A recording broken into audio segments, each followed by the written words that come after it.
नमस्कार मित्रों, एक बार पुनः आप सभी का हार्दिक स्वागत है आज के इस ऑनलाइन टेस्ट में, जिसको कि हमने रखा है इलेक्ट्रोस्टैटिक्स अपनी जो यूनिट है उसके लिए। क्लास 12 का ये ऑनलाइन टेस्ट है, ये होने वाला है। इससे तुरंत पहले अभी 10 से 11 बजे तक था हमारा क्लास 10th, और जो कॉम्पिटिटिव एग्जाम्स के लिए तैयारी करते हैं साइंस की, उनके लिए 3 टॉपिक्स जो दिए गए थे उन पर लाइव टेस्ट। उस समय थोड़ी सी तकनीकी खामी हो गई थी, जिसके कारण जो टेस्ट है वो 10 बजे नहीं शुरू होकर 10-10:30 बजे शुरू हुआ था। आधे घंटे का उसके अंदर विलंब आ गया था, लेकिन वर्तमान में जो समस्या है इसको रिजोल्व कर लिया गया है। ठीक है, तो ये छोटा सा इशू कई बार हो जाता है, टेक्निकल इश्यूज़ है तो उसके कारण होता है। अभी देखो वर्तमान में मैं बात करूँ आप में से, अरे यार ये क्या है, मतलब सुबह जितने जने लाइव थे आप तो उससे भी कम हो। तो एक बार देखो फटाफट, मैं अभी 5 मिनट तक आपसे केवल बात कर रहा हूँ, आपका टेस्ट जो स्टार्ट नहीं कर रहा हूँ। ठीक है, तो इस 5 मिनट के दरमियान आप करना कि आपको 5 मिनट नहीं लगाना है, आपको 2 मिनट लगाना है। फटाफट जो वीडियो के नीचे आपको एक शेयर बटन मिलेगा, उस शेयर बटन को जितना हो सके उतना जोर लगा के दबा दो, स्क्रीन में तोड़ देना अपने फोन की।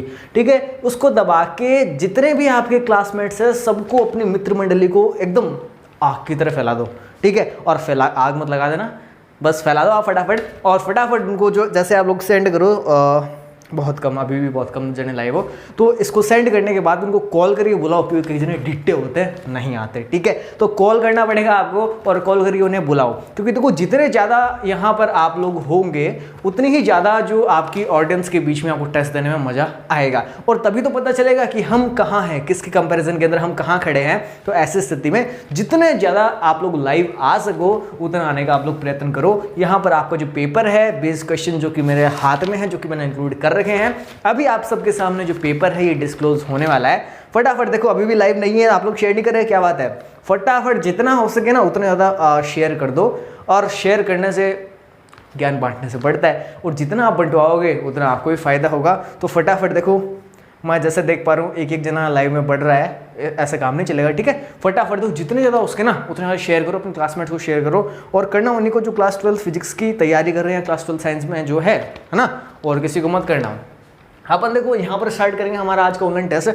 अच्छा, सुबह की बात बताता हूँ, अभी जो सुबह वाली थी उसके अंदर मैंने यहाँ पे एनिमेटेड सीन रखा था, तो वहाँ पे गलती से जो डेट थी वो टीम की, पता नहीं टीम की गलती हुई, पता नहीं मेरी गलती हुई, मैंने भी ध्यान नहीं दिया।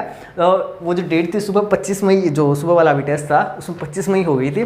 तो एक कमेंट भी मैंने अभी थोड़ी देर पहले ही देखा था, तो वहाँ पर उन्होंने वो भी चीज़ नोटिस की, तो बहुत अच्छी बात आपने बताया। अगली बार मैं ध्यान रखूँगा ना, और अपनी टीम पर भी निगाहें रखूँगा। तो आज जो अपनी डेट है 24 मई है, संडे का अपना जो दिन है, और 12 बजे से 1 बजे के बीच का ये जो समय था ये हमने हमारे टेस्ट के लिए डिसाइड किया था।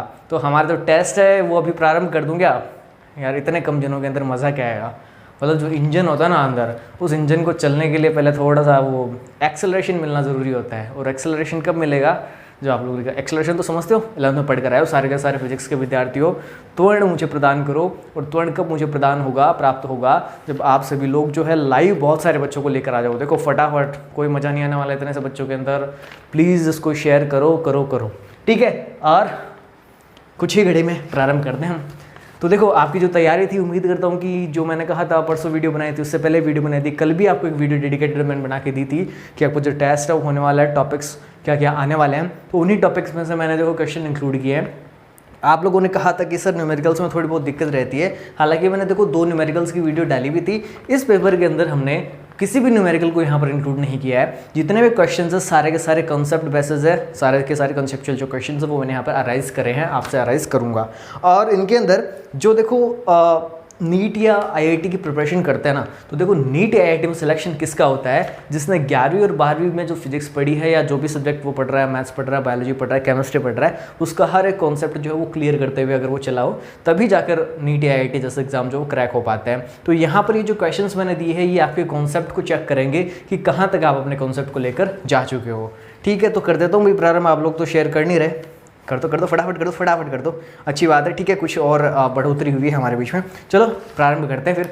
देखो जो पहला क्वेश्चन है आप सभी के लिए आ रहा है, बहुत ही शानदार सा प्रश्न है। तो एक बार जो है अपना दिल है उसकी थोड़ी सी धड़कने जो है वो कंट्रोल बैलेंस में रख लेना, कॉपी पेन हाथ में रख लेना, क्योंकि हो सकता है कि आपको लिखने की जरूरत पड़ जाए।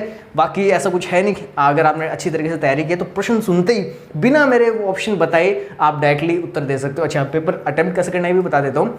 आपको यहाँ पे मैं प्रश्न बोलूंगा कि जो प्रश्न है आपको सुनाई देगा, उसके साथ जो 4 ऑप्शन है वो भी मैं बोलूंगा तो वो भी आपको सुनाई देंगे। आपको प्रश्न को देखो ध्यान से उसकी लैंग्वेज को समझना है। 4 ऑप्शन आपको जो मिल रहे हैं उन 4 ऑप्शन पे आपको ध्यान देना है। उसके बाद जो आपको ऑप्शन सही लगे नीचे कमेंट के अंदर, मान लिया कि जो आपका पहला प्रश्न है उसके अंदर आपको ऑप्शन नंबर ई सही लगा, वैसे तो ABCD 4 ऑप्शन में दे रहा हूँ, लेकिन मान लिया ई ऑप्शन आपको सही लगा तो आपको कुछ नहीं करना, एक लिखना, स्पेस देके ई लगा देना। जैसे कि मैंने सुबह वाली जो वीडियो थी उसके अंदर ही बताया था कि बीच में थोड़ी सी डिस्टेंसिंग रख देना, क्योंकि कोरोना का टाइम चल रहा है और सोशल डिस्टेंसिंग जो है वो एंड में भी मेंटेन रखनी ज़रूरी है। तो हल्का सा स्पेस दे देना, बाकी ऐसे आपको उत्तर देना है। पहला प्रश्न आ रहा है, फिर देखो पहला प्रश्न कह रहा है स्थिर वैद्युतिकी में अध्ययन करते हैं, यानी आपकी जो इलेक्ट्रोस्टैटिक्स है ना उसमें हम किसका अध्ययन करते हैं? ऑप्शन नंबर ए सुनना, गतिशील आवेशों का। ऑप्शन नंबर बी सुनना, स्थिर आवेशों का। ऑप्शन नंबर जो सी है आपका वो सुनना, स्थिर व गतिशील दोनों प्रकार के आवेशों का। ऑप्शन नंबर डी है त्वरित आवेश का। दोबारा सुनना देखो प्रश्न को और उसके जो ऑप्शन है उनको, और फिर सोच समझ के जो अपना उत्तर है वो नीचे कमेंट के माध्यम से प्रोवाइड कराना। जो मेरी टीम है जो कि कैमरे के उस तरफ बैठी है, आपके हर एक कमेंट के ऊपर पैनी निगाहें रखे हुए हैं।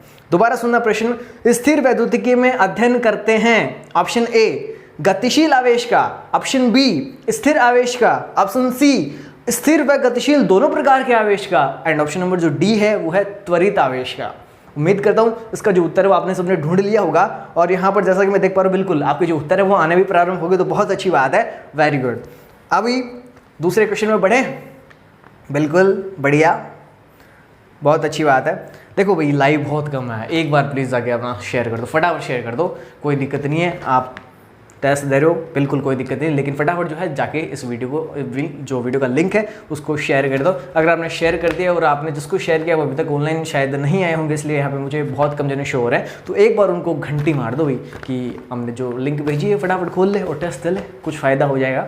होगा, बिल्कुल होगा, डेफिनेटली होगा, क्योंकि पेपर जो है ऐसे वैसे नहीं बनाया हुआ, अच्छा पेपर जो है वो मैंने बनाया है बिल्कुल, और मुझे विश्वास है भाई।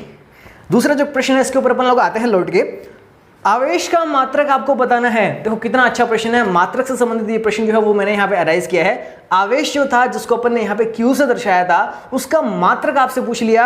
ऑप्शन मैं आपको बता रहा हूँ, न्यूटन, ऑप्शन नंबर ए था ये न्यूटन, ऑप्शन नंबर बी है मीटर, ऑप्शन नंबर सी है कुलाम, ऑप्शन नंबर डी है जूल। दोबारा सुनना प्रश्न को, प्रश्न कह रहा है आवेश का मात्रक है, ऑप्शन नंबर ए है Newton, option number B metre, option number C coulomb, option number D joule. ठीक है, ये मैंने आपको प्रश्न बताया, इसका ऑप्शन बताएं, उत्तर किस प्रकार से आपको देना मैंने बता दिया। जैसे आपको पहले प्रश्न में लगा कि ई ऑप्शन जो वो सही है, तो आपको क्या करना है, एक लिखना है, बीच में स्पेस देके और ई लिख देना कि ई नंबर जो ऑप्शन है वो सही है, हम अपने आप समझ जाएंगे। तीसरे प्रश्न पे हम लोग घूमते हैं। देखो ये प्रश्न ध्यान से सुनना, अगर ध्यान से इस प्रश्न को नहीं सुनोगे तो फिर आप शायद गलत कर दोगे उसको। एक इलेक्ट्रॉन पर आवेश का मान होता है, आपसे पूछा गया एक जो इलेक्ट्रॉन है उसके ऊपर आवेश का मान कितना होता है, तो देखना ऑप्शन नंबर जो आपका ए है वो सुनना। ऑप्शन नंबर ए कहता है 1.6 × 10⁻⁻19 कूलाम, ये ऑप्शन नंबर ए है। ऑप्शन नंबर आपका बी है, ये कहता है -1.6 × 10⁻⁻19 कूलाम। ऑप्शन नंबर जो आपका सी है वो कहता है 1.6 × 10⁻12 कूलाम। ऑप्शन नंबर जो डी है आपका वो कहता है 6.67 × 10⁻12 कूलाम। अब आपको इन चार ऑप्शन में से जो सही लगे वो नीचे कमेंट के माध्यम से बताना है। प्रश्न को दोबारा सुन लीजिए, एक इलेक्ट्रॉन पर आवेश का मान होता है, option number A 1.6 × 10⁻19 coulomb, option number B है -1.6 × 10⁻19 कूलाम, ऑप्शन नंबर सी है 1.6 × 10⁻12 कूलाम, एंड ऑप्शन नंबर जो डी है वो है 1.67 × 10⁻12 कूलाम। ठीक है, ये आपके पास चार ऑप्शन है, इन चार में से जो एक ऑप्शन आपको सही लगे वो आपको, जैसे प्रश्न नंबर 3 था ना, तो 3 लिख के स्पेस लगा के वो ऑप्शन ए या बी या सी या डी आपको लिखना है, उत्तर दे देना।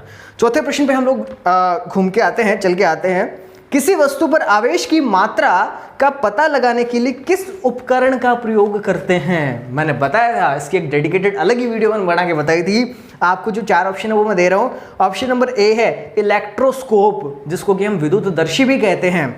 ऑप्शन नंबर बी है माइक्रोस्कोप, ऑप्शन नंबर सी है एंडोस्कोप, ऑप्शन नंबर डी है धारामापी।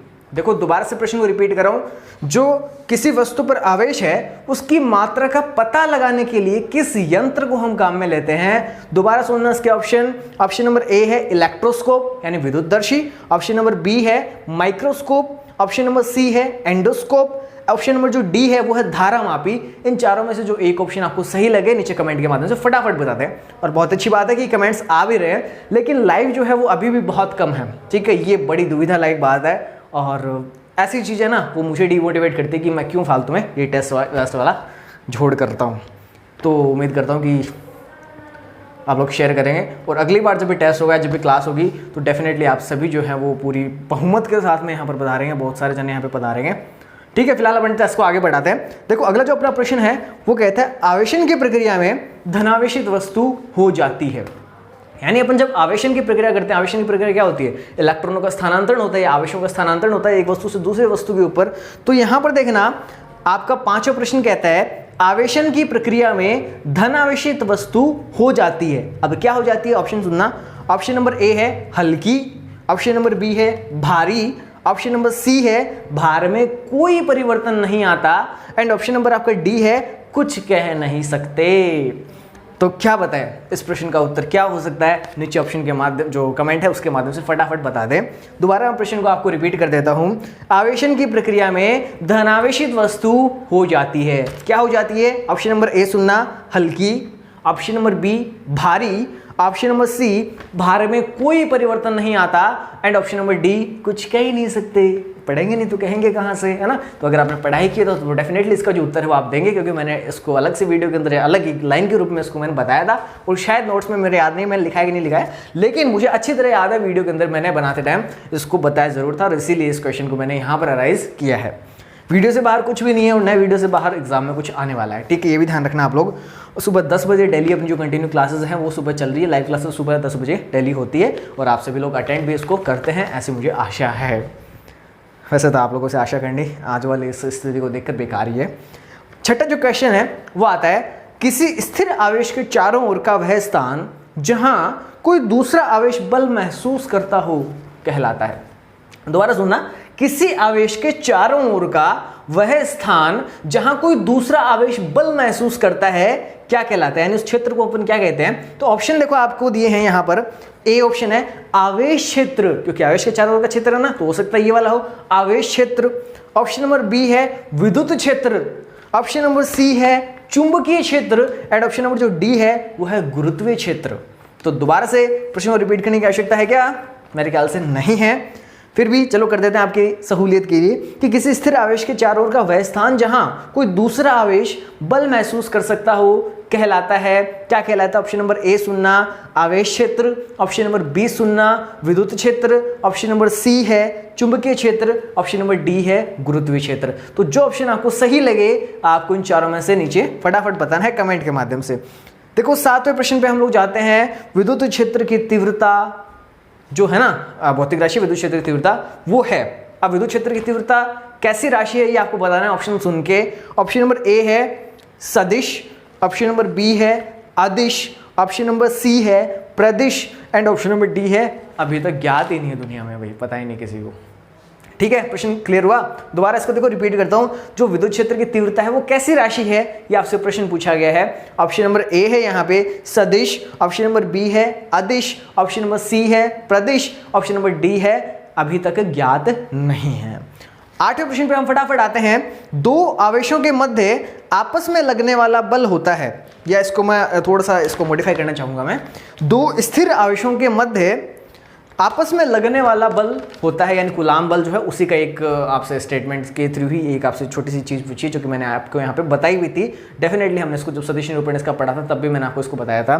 तो देखो दोबारा प्रश्न में बोल रहा हूँ, दो स्थिर आवेशों के मध्य आपस में लगने वाला बल होता है। ऑप्शन नंबर ए सुनना परिमाण में समान, ऑप्शन नंबर बी सुनना दिशा में विपरीत, ऑप्शन नंबर सी है ए और बी दोनों, ऑप्शन नंबर डी है शून्य। ठीक है, दोबारा इस प्रश्न को रिपीट कर रहा हूं। दो स्थिर आवेशों के मध्य आपस में लगने वाला बल होता है। देखो ऑप्शन नंबर ए है परिमाण में समान, ऑप्शन नंबर बी है दिशा में विपरीत, ऑप्शन नंबर सी है ए और बी दोनों, और ऑप्शन नंबर जो आपका डी है वो कहता है शून्य, यानी कोई बल उनके मध्य नहीं लगता। तो फटाफट 9वें क्वेश्चन पे अपन मूव होते हैं। 9 आपका जो प्रश्न है वो कह रहा है निम्न में से गलत कथन को पहचानिए। तो जो गलत कथन है उसको आपको बताना है। मैं आपको देखो 4 यहाँ पर कथन स्टेटमेंट जो है वो आपके सामने रखने जा रहा हूँ। इन 4 में से जो आपको एक सही लगेगा वो आपको सही ऑप्शन जो है वो नीचे कमेंट के माध्यम से मुझे बताना है।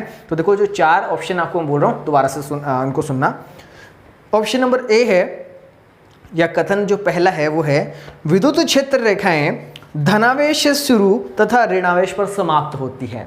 ये आपके पहला कथन था कि विद्युत क्षेत्र जो रेखाएं हैं वो धनावेश से तो शुरू होती हैं और जो आपका ऋणावेश है वहां पर जाकर समाप्त होती है। ठीक है, तो ऑप्शन नंबर ए ये आपका था। ऑप्शन नंबर जो बी है वो सुनना, विद्युत क्षेत्र रेखाएं आवेशित चालक की सतह से समकोण पर निकलती हैं, यानी जो आपका आवेशित चालक है उसकी सतह से जो आपकी विद्युत क्षेत्र रेखाएं वो समकोण पर निकलती है। ऑप्शन नंबर सी है, दो विद्युत क्षेत्र रेखाएं एक दूसरे को प्रतिच्छेद करती हुई निरंतर आगे बढ़ती रहती हैं। ठीक है, दो विद्युत क्षेत्र रेखाएं एक दूसरे को प्रतिच्छेद करती हुई आगे बढ़ती रहती हैं। यह आपका ऑप्शन नंबर सी है। और जो आपका लास्ट एंड चौथा जो ऑप्शन है, सहजातीय आवेशों के मध्य शून्य बिंदु पाया जाता है। तो आपको देखो यहाँ पर 4 कथन मैंने बोले हैं और इन 4 में से एक कथन ऐसा है जो कि गलत है, तो वो जो गलत है उस कथन को आपको पहचानना है। मैं फटाफट से मूव ऑन होते हूँ अगले जो अपने क्वेश्चन है, यानी 10वां जो प्रश्न है उस पर। आपसे देखो 10वां प्रश्न पूछ रहा है कि जो न्यूटन प्रति कूलाम होता है, न्यूटन प्रति कूलाम ये किसका मात्रक है भाई? आपको बताना है न्यूटन प्रति कूलाम किसका मात्रक है। ऑप्शन है जैसे आपके ऑप्शन नंबर ए है ई वेक्टर का, ऑप्शन नंबर बी है एफ वेक्टर का, ऑप्शन नंबर जो सी है वो है क्यू का मतलब आवेश का। ठीक है, इससे मतलब समझ गए ना, आवेश से है मेरा मतलब, आवेश का मात्रक। और जो ऑप्शन नंबर डी है आपका वो है एप्सिलॉन नॉट का मात्रक, यानी निर्वात या हवा की जो विद्युतशीलता होती है उसका मात्रक। तो आपको बताना जो न्यूटन प्रति कूलाम है वो किसका मात्रक है। हो सकता है ई वेक्टर का मात्रक हो सकता है एफ वेक्टर यानी बल का मात्रक हो, ये विद्युत क्षेत्र तीव्रता है, ये बल है, ये आवेश है, और ये जो आपका निर्वात या हवा की जो विद्युतशीलता है ना उसकी बात है। तो इन चारों में से ए बी सी डी में से किसका मात्रक है न्यूटन प्रति कूलाम, ये आपको नीचे कमेंट के माध्यम से बताना है। और उम्मीद करता हूँ तक बता भी दिया होगा। शाबाश, बहुत बढ़िया बहुत बढ़िया बहुत बढ़िया, शाबाश। आगे बढ़ते हैं। 11वां अपना प्रश्न है विद्युत क्षेत्र की दिशा होती है। देखो विद्युत क्षेत्र की दिशा से संबंधित आपसे प्रश्न पूछ लिया, सदिश अदिश और जो मात्रक होते हैं इनसे हमेशा देखो सवाल आते हैं एग्जाम के अंदर, और यहाँ ये जो सवाल है ये मैंने इसी उद्देश्य की पूर्ति के लिए आपको दिया है। दोबारा देखो प्रश्न को सुनना, विद्युत क्षेत्र की दिशा होती है। अब ऑप्शन सुनना, ऑप्शन नंबर ए है ऋणावेश से धनावेश की ओर, ऑप्शन नंबर बी है धनावेश से ऋणावेश की ओर, ऑप्शन नंबर सी है जी नहीं विद्युत क्षेत्र तो एक अदिश राशि है, और ऑप्शन नंबर जो डी है वो कहता है ए और बी दोनों। तो फटाफट अब आपको देखो बताना है कि इन चारों में से आपको कौन सा ऑप्शन सही लगता है। दोबारा अगर आप लोग चाहते हैं, क्योंकि थोड़े बड़े थे इसलिए मैं इसको रिपीट कर देता हूं। प्रश्न था आपका विद्युत क्षेत्र की दिशा होती है यानी किस ओर होती है आपको बताना है। ऑप्शन नंबर आपका ए है ऋणावेश से धनावेश की ओर, यानी जो नेगेटिव चार्ज होता है उससे पॉजिटिव की ओर। दूसरा जो बी ऑप्शन है आपका वो कहता है धनावेश से ऋणावेश की ओर, यानी positive to negative. Option number C जी नहीं विद्युत क्षेत्र तो एक अदिश राशि है, और ऑप्शन नंबर जो डी है वो कहता है ए और बी दोनों ऑप्शन जो है वो सही है। तो आपको बताना है कि इनमें से कौन सा आपको सही लगता है नीचे कमेंट के माध्यम से।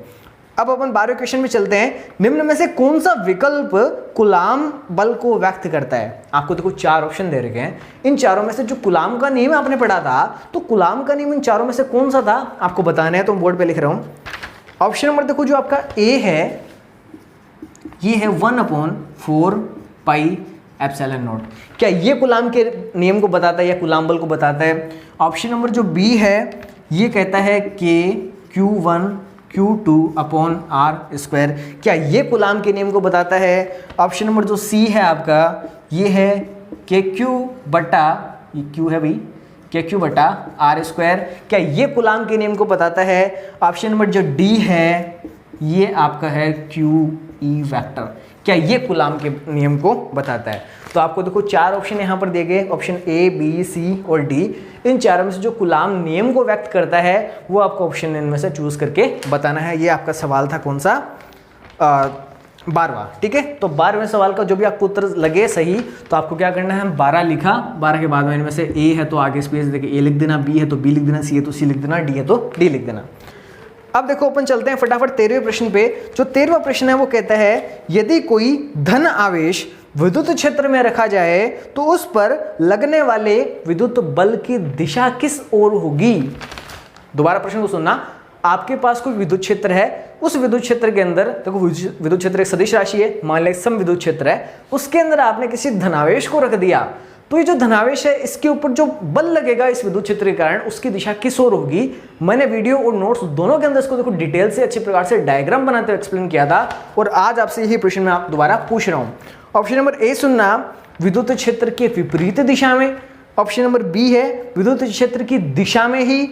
ऑप्शन नंबर सी है विद्युत क्षेत्र के लंबवत। एंड ऑप्शन नंबर जो डी है आपका वो है धनावेश पर तो बल लगता ही नहीं। आप बात क्या कर रहे हो, है ना। तो ये 4 ऑप्शन है, इन चारों में से आपको एक ऑप्शन जो सही लगेगा वो नीचे कमेंट के माध्यम से मुझे बताना है।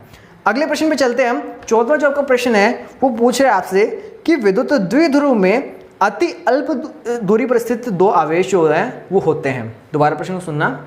विद्युत द्विध्रुव में, अच्छा मैंने पहले विद्युत क्षेत्र बोलता था क्या, दोबारा सुना देखो प्रश्न को सही रूप से। विद्युत द्विध्रुव में अति अल्प दूरी पर दोनों आवेश होते हैं, अति अल्प दूरी पर स्थित जो दोनों आवेश होते हैं। आपसे ऑप्शन नंबर जो ए है वो बोल रहा है समान परिमाण परंतु विपरीत प्रकृति के। ऑप्शन नंबर बी है समान परिमाण तथा समान प्रकृति के। ऑप्शन नंबर सी है असमान परिमाण तथा विपरीत प्रकृति के। और ऑप्शन नंबर डी है असमान परिमाण तथा समान प्रकृति के। यानी इस प्रश्न को देखो थोड़ा और आपको क्लियर कर देता हूं मैं। अपन ने विद्युत द्विध्रुव पढ़ा था, तो विद्युत द्विध्रुव की जो परिभाषा थी, अगर आपको केवल परिभाषा याद है तो उस परिभाषा से आप इस प्रश्न का उत्तर जो है वो दे सकते हो। विद्युत द्विध्रुव अपन ने किसको कहा था, मैंने डायग्राम बना के अपन ने उसको नहीं करते, कम से कम 7-8 बार तो उससे संबंधित अपन ने डेरिवेशन भी देख लिए थे, ठीक है। तो विद्युत द्विध्रुव आप सभी को पता है, तो उसी से प्रश्न आया है। प्रश्न दोबारा सुन लेना। विद्युत द्विध्रुव में यानी आपका द्विध्रुव की अपन बात करें उसमें अति अल्प दूरी पर स्थित जो दोनों आवेश हैं वो कैसे होते हैं, ये आपसे पूछा है। तो आपको ऑप्शन दिया है ए नंबर समान परिमाण किंतु विपरीत प्रकृति के। ऑप्शन नंबर बी है समान परिमाण किंतु समान प्रकृति के। ऑप्शन नंबर सी है असमान परिमाण तथा विपरीत प्रकृति के। और ऑप्शन नंबर जो डी है वो है असमान परिमाण तथा समान प्रकृति के, ठीक है।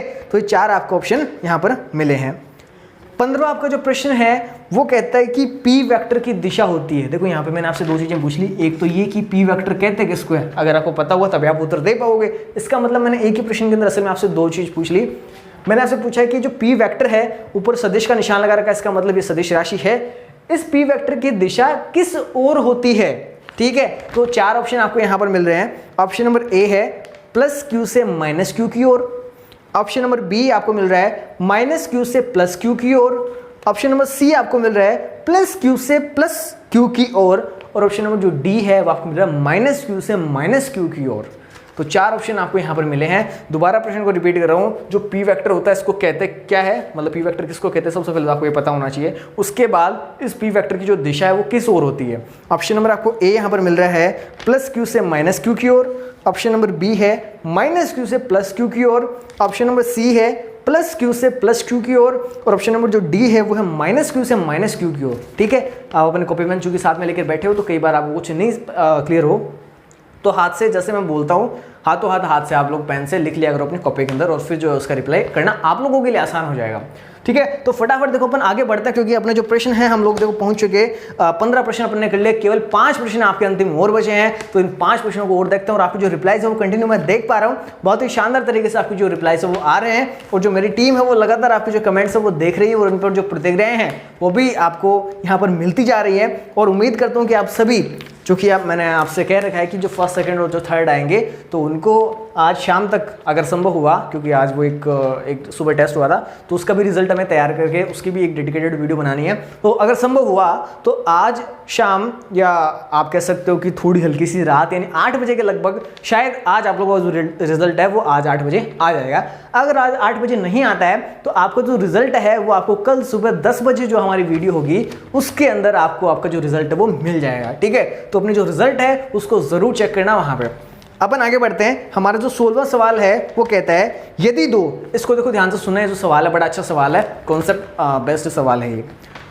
यदि 2 10 कूलाम के धनावेशों को यदि दो 10 कूलाम के धन आवेशों को किसी चालक छड़ पर स्थानांतरित कर दिया जाए तो उनके मध्य लगने वाला कूलाम बल होगा। ध्यान से समझना, इस सवाल की जो लैंग्वेज है ना वही आपको सब कुछ बता रही है, उत्तर इस लैंग्वेज के अंदर ही आ गया। दोबारा एक बार मैं प्रश्न को बोल देता हूँ, फिर इसके जो ऑप्शन है चारों को लिख दूंगा, ये अब रिपीट उसके बाद नहीं करूंगा, ध्यान से सुनना इसको।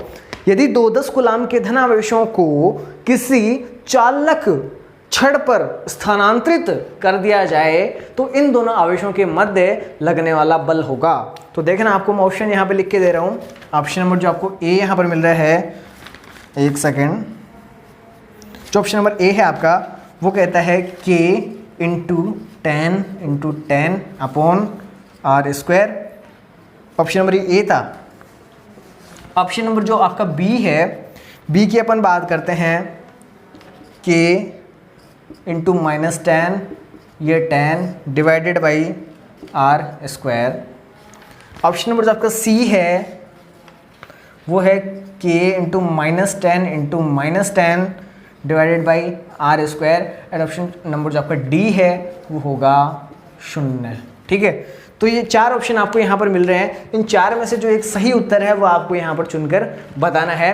पहला जो ऑप्शन है वो कहता है K into 10 divided by R square. B जो ऑप्शन है वो आपको कह रहा है K इंटू -10 और डिवाइडेड बाई R स्क्वायर। ये जो डी था ये इसके लिए अलग था। ऑप्शन नंबर सी आपका है K into -10 divided by R square. And option number जो डी है वो आपका 0। तो इन चारों में से आपको जो एक उत्तर सही लगे तो आपको नीचे कमेंट के माध्यम से बताना है। अब देखो अपन आगे चलते हैं। हमारा जो 17वां सवाल है आपका बड़ा बेसब्री से इंतजार कर रहा है और आप सभी भी इसका बड़ा बेसब्री से इंतजार कर रहे थे। तो देखो, दो आवेशों के मध्य लगने वाला बल F है। अपन ने मान लिया कि दो आवेश हैं, उनके मध्य जो लगने वाला बल है वो F है। यदि उनके मध्य दूरी को 4 गुना कर दिया जाए, यानी आपकी जो उनके मध्य जो दूरी है R, इसको हम लोग कितना कर देते हैं 4 गुना यदि अपन लोग कर दें तो अब जो बल है वो पहले की तुलना में कितना होगा। देखो, दो आवेश थे, एक आवेश यहाँ रहा, एक आवेश यहाँ रहा, दोनों के बीच की जो दूरी थी वो R थी। जब ये दूरी R थी तो इनके मध्य F बल लग रहा था। अब मैंने क्या किया, ये जो दूरी है इनके बीच की, इसको मैंने बढ़ा के 4 गुना कर दिया, यानी यहाँ तक मैं इस R को ले आया। जो पहले आपका एक आवेश यहाँ था Q1, दूसरा जो Q2 आवेश है वो आपको मैं यहाँ पे ले आया। यानी जो दूरी है वो पहले की तुलना में कितनी होगी, 4 गुनी होगी, यानी चौगुनी होगी। तो ऐसी स्थिति के अंदर जो आपका F अब है, यानी जिसको मैं F डैश से अगर दर्शा दूँ तो इस F का जो मान है वो कितना हो जाएगा। ये आप ये मत सोचना कि कोई मैंने आपको न्यूमेरिकल दे दिया, बिल्कुल कॉन्सेप्ट से उठा हुआ ये प्रश्न है। यदि आपको कॉन्सेप्ट क्लियर है तो डेफिनेटली ये जो प्रश्न है वो आप बड़े आराम से कर सकते हो। ऑप्शन सुनना है इसके, ऑप्शन मैं आपके सामने लिख रहा हूँ। ऑप्शन नंबर ए है 4F, यानी F का 4 गुना, यानी 4 गुना हो जाएगा बल भी। ऑप्शन नंबर जो बी है वो है F/4, यानी जो आपका पहले बल था उसका 1/4 हो जाएगा। ऑप्शन नंबर जो आपका सी है वो आपको कहता है F/8, यानी जो पहले बल था उसका 1/8 गुना हो जाएगा। और ऑप्शन नंबर जो आपका डी है लास्ट, वो कहता है F/16, यानी जो आपका पहले बल था उसका 1/16 गुना हो जाएगा। ठीक है, दोबारा से इस प्रश्न को सुनना। दो आवेश जिनके मध्य दूरी R है के मध्य लगने वाला जो बल है परस्पर वो F है। अगर ये जो दूरी है दोनों के बीच की, इसको बढ़ा के 4 गुना हम कर दें तो इस स्थिति में जो अब लगने वाला बल होगा, नया बल जो है वो कितना होगा। तो ऑप्शन नंबर ए आपका कहता है 4F, यानी 4 गुना हो जाएगा। ऑप्शन नंबर बी कहता है 1/4 गुना हो जाएगा। ऑप्शन नंबर सी कहता है 1/8 गुना हो जाएगा। और ऑप्शन नंबर जो आपका डी है वो कहता है 1/16 गुना हो जाएगा। फिर बता दूं, इसमें आपको कहीं कोई कैलकुलेशन करने की जरूरत खास नहीं है। सिंपल लॉजिकल एक क्वेश्चन है जिसको आप बड़े आराम से कर सकते हो, कोई न्यूमेरिकल टाइप का ये खास क्वेश्चन नहीं है।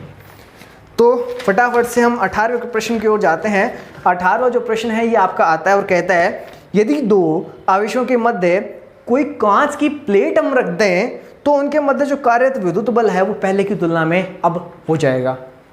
ऑप्शन सुनना है इसके। देखो, एक बार इसको दोबारा समझा देता हूँ, फिर सीधे ऑप्शन बोल दूंगा।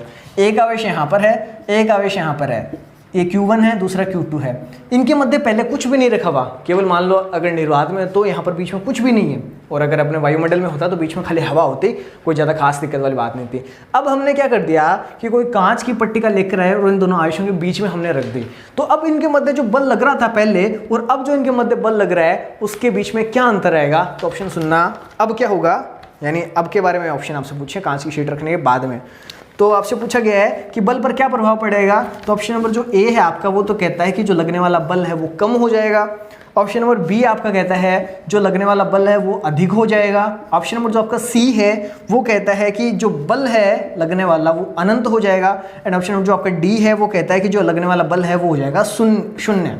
यानी पहले जो बल लग रहा था, अब जैसे कांच की प्लेट अपन ने रखी तो इस बल पर क्या प्रभाव पड़ेगा, ऑप्शन ए कम हो गया, ऑप्शन नंबर बी अधिक हो जाएगा, ऑप्शन नंबर सी अनंत हो जाएगा, ऑप्शन नंबर डी है शून्य हो जाएगा। तो इन चारों में से जो ऑप्शन आपको सही लगता है फटाफट उस ऑप्शन को आप नीचे कमेंट के माध्यम से बताएं। और बारी आती है हमारे सेकंड लास्ट क्वेश्चन की। तो सेकंड लास्ट जो क्वेश्चन है क्या कहता है हमें, एक इलेक्ट्रॉन तथा प्रोटॉन समरूपी विद्युत क्षेत्र में स्थित हैं, यानी समरूप विद्युत क्षेत्र के अंदर एक इलेक्ट्रॉन एक प्रोटॉन है, तो उन पर लगने वाले बलों के परिमाणों का अनुपात क्या होगा।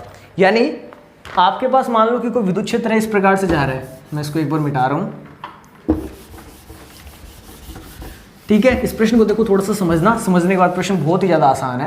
मान लें कि कोई सम विद्युत क्षेत्र है, यानी हर जगह जो विद्युत क्षेत्र उसकी तीव्रता बिल्कुल से समान है, ठीक है। एक इसके अंदर यहाँ पर इलेक्ट्रॉन है, एक यहीं पर कोई पास में पड़ा हुआ कोई प्रोटॉन, ठीक है। तो ये आपसे क्या पूछ रहा है कि एक समरूपी विद्युत क्षेत्र के अंदर एक इलेक्ट्रॉन और एक प्रोटॉन स्थित है, तो उन पर लगने वाले बलों के परिमाणों का अनुपात बताना है। देखो बलों के परिमाणों का अनुपात बताना है, बल धनावेशित हो चाहे बल जो धनात्मक हो दिशा में हो या ऋणात्मक दिशा में, इससे हमें मतलब नहीं है। जो बल का परिमाण है उसका अनुपात आपसे हमने पूछा है। तो ये ऑप्शन जो है आपको मिल रहे हैं यहाँ पर, ऑप्शन नंबर ए है F/F ऑप्शन नंबर जो बी है वो आपको मिल रहा है 0, ऑप्शन नंबर जो सी है वो आपको मिल रहा है Fe/F/m एंड ऑप्शन नंबर जो डी है वो आपको मिल रहा है 1, ठीक है। ये आपको बताना है कि अगर समरूप विद्युत क्षेत्र के अंदर कोई प्रोटॉन और इलेक्ट्रॉन अपन रख दें तो दोनों के मध्य जो लगने वाला बल है, इस बल का अनुपात क्या होगा। ऑप्शन नंबर ए कह रहा है प्रोटॉन पर लगने वाला बल बट्टा इलेक्ट्रॉन पर लगने वाला बल, बी हमें कह रहा है 0, सी हमें कह रहा है Fe/Fm, सॉरी एक सेकेंड, मैंने शायद गलत इसको लिख लिया था, Fp होगा ना, फोर्स ऑन प्रोटॉन, और एक जो ऑप्शन है आपको डी नंबर ऑप्शन वो आपको बोल रहा है 1, ठीक है। ये आपको प्रश्न था। और जो हमारा लास्ट प्रश्न है, बड़ा शानदार तरीके का जो प्रश्न लास्ट वाला ये हमारे सामने आ रहा है और बहुत थोड़ा सा दिखने में बड़ा है, लेकिन इसका उत्तर बहुत ही आसान है, बिल्कुल कॉन्सेप्चुअल जो क्वेश्चन है वो मैंने यहाँ पे आपको दिया है। सुनना इसको, कुछ दूरी पर स्थित +50 कूलाम तथा -50 कूलाम आवेशों के मध्य, मतलब दो आवेश है, चलो इसको भी हम बना के देख लेते हैं ताकि आपको जो उसकी इमेज है वो और अच्छी तरीके से क्लियर हो जाए। जो आपका प्रश्न है ये कहता है कि एक कोई आवेश है यहाँ पर, ये है 50 कूलाम का, +50 कूलाम का, कोई दूसरा आवेश यहाँ पर है Q2 जो है -50 कूलाम का। ये जो दोनों हैं एक दूसरे से कुछ दूरी पर स्थित है और इनके मध्य जो कार्यरत बल है वो बल कितना है, 10 न्यूटन का है। इन आवेशों को परस्पर स्पर्श करवाकर, देखो मैंने क्या किया, इस आवेश जो कि यहाँ पे पड़ा था, एक आवेश जो यहाँ पे पड़ा था, दोनों को मैं एकदम पास लेके आया, दोनों को आपस में टच करवा दिया, एक दूसरे के टच कर दिया। टच करने के बाद वापस जितनी दूरी पर पहले थे उतनी दूरी पर ले जाके मैंने अब इनको वापस से रख दिया। अब इनके मध्य लगने वाले बल का मान बताना है आपको, समझे प्रश्न को। दोबारा देखो रिपीट कर रहा हूं, कुछ दूरी पर स्थित +50 कूलाम और -50 कूलाम आवेशों के मध्य 10 न्यूटन का बल कार्यरत है। इन दोनों आवेशों को परस्पर स्पर्श करवाकर वापस उतनी ही दूरी पर रखने पर उनके मध्य कार्यशील, अब वर्तमान में कार्यशील बल होगा। ऑप्शन नंबर आपको ए मिल रहा है यहाँ पे, ऑप्शन नंबर ए बोल रहा है अनंत। ऑप्शन नंबर जो बी है वो आपको यहाँ पर मिल रहा है 10 × 10⁹ न्यूटन, और ऑप्शन नंबर जो सी है वो आपका है 10 न्यूटन का ही रहेगा, और ऑप्शन नंबर जो डी है वो कहता है जो लगने वाला बल है वो 0 हो जाएगा। तो ये 4 ऑप्शन है, इनके अंदर से आपको आपका जो उत्तर है वो छांट के तुरंत नीचे कमेंट के माध्यम से आपको बताना है। तो मित्रों ये था आपका आज का प्यारा दुलारा सिंपल सा बिल्कुल एक पेपर, जिसको कि आप सभी ने बड़े सहर्ष के साथ में, यानी हर्ष के साथ में आपने एंजॉय किया होगा। और इसके जो उत्तर है वो मुझे यहाँ पे स्क्रीन पर दिख रहे हैं। भले आपकी तादाद कम है, लेकिन आपके जो कमेंट्स है उनसे मुझे ये आशा जरूर एक जगी है कि ज़रूर आप जो मेरी वीडियोस हैं उनसे लाभ का अर्जन अवश्य करोगे, ठीक है। क्योंकि जो जिस प्रकार के उत्तर मेरे को यहाँ पे दिख रहे हैं, अधिकांश उत्तर जो है वो बिल्कुल से सही यहाँ पर आ रहे हैं। तो ये एक बहुत ही बड़ी हर्ष की बात है मेरे लिए तो कम से कम। और उम्मीद करता हूँ कि अगली बार जब भी हम कभी ऐसा आयोजन किसी टेस्ट का करेंगे तो आप बहुत बड़ी तादाद के अंदर अपने जो साथीगण हैं उन सभी को यहाँ पर ज्वाइन करवाओगे। आपको ये जो टेस्ट है ये लगा कैसा, बोरिंग तो नहीं लगा, या अगर मज़ा आया तो किस चीज़ को लेकर आपको ज़्यादा मज़ा आया, या अगर आपको बोरिंग लगा तो किस कारण से आपको बोरिंग लगा। ये जो सारी बातें हैं आप अपने मन की जो बातें हैं उनको मन में मत रखना। नीचे जो कमेंट बॉक्स होता है जो कि खाली पड़ा हुआ अच्छा नहीं लगता है, उसके अंदर आप सभी को अपनी जो बातें हैं यहाँ पे बतानी है। प्लस आपके आज के टेस्ट का जो रिजल्ट है ये मैं अनाउंस करूंगा शायद आज शाम को 8 बजे अथवा कल सुबह 10 बजे का जो हमारा टाइम रहेगा, तो आपको सुबह 10 बजे की वीडियो के माध्यम से इस टेस्ट का जो रिजल्ट है वो आपको उपलब्ध करवा दिया जाएगा। लेकिन अब देखो, चूंकि मैंने कहा था जो फर्स्ट, सेकंड और थर्ड नंबर पे आएंगे तो उनके लिए हम एक विशेष सम्मान का आयोजन यहाँ पर करने जा रहे हैं। लेकिन उससे पहले ये सब कुछ हम करेंगे, उसके लिए हमें आपसे संपर्क करना पड़ेगा। और संपर्क करने का जो हमारा तरीका है वो ये है कि आप सभी को अपने फ़ोन में टेलीग्राम ऐप को डाउनलोड करना है। नीचे आपको डिस्क्रिप्शन के अंदर मैं एक लिंक दूंगा। टेलीग्राम ऐप डाउनलोड करने के बाद में जैसे आप उस लिंक पे क्लिक करोगे तो उस टेलीग्राम ऐप के अंदर आपको वो लिंक अपने आप लेके चला जाएगा और वहाँ पे हमारा जो टेलीग्राम ऐप पर जो चैनल है उसके अंदर आप लोग एंटर हो जाओगे। फिर वहाँ पर एंटर होने के बाद हम जैसे ही आपके आपसे नाम आपका पूछेंगे तो आपसे हम तुरंत जो संवाद है वो पर्सनली करेंगे और वहाँ से हम आपकी एक फ़ोटोग्राफ जो है वो आपसे मांगेंगे, ताकि यहाँ पर जब आपको सह सम्मान आपका जो नाम है, आपके माता पिता का जो नाम है, लॉकडाउन में बैठे बैठे आप जो कि घर पे बैठे बैठे रोशन करने जा रहे हैं, तो उसके लिए हमें आपका जो फोटोग्राफ है वो हमें चाहिएगा और यहाँ पर आपको इंस्टा गुरुजी पे आने का सुअवसर प्राप्त होगा। तो इसी के साथ देखो फिलहाल तो लेता हूँ इस वीडियो के अंदर अलविदा, और इसका जो टेस्ट का रिजल्ट है वो फटाफट हम लोग करते हैं तैयार, और तैयार करके फिर से मिलते हैं फटाफट अगली वीडियो के अंदर। तब तक रखना अपना ध्यान। जय हिंद, वंदे मातरम।